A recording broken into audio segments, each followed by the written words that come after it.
Let's get back there and show it to her.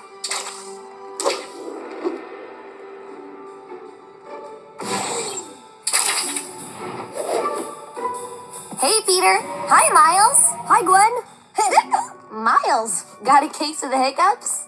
Yup. We also got a case of the Green Goblin. Have a look at this. Green Goblin's looking for a sword that once belonged to the legendary Pumpkin King. Pumpkin King? Yikes. It says his power sword destroyed anything it touched. If Gobby finds a sword, it'll make him too powerful to stop.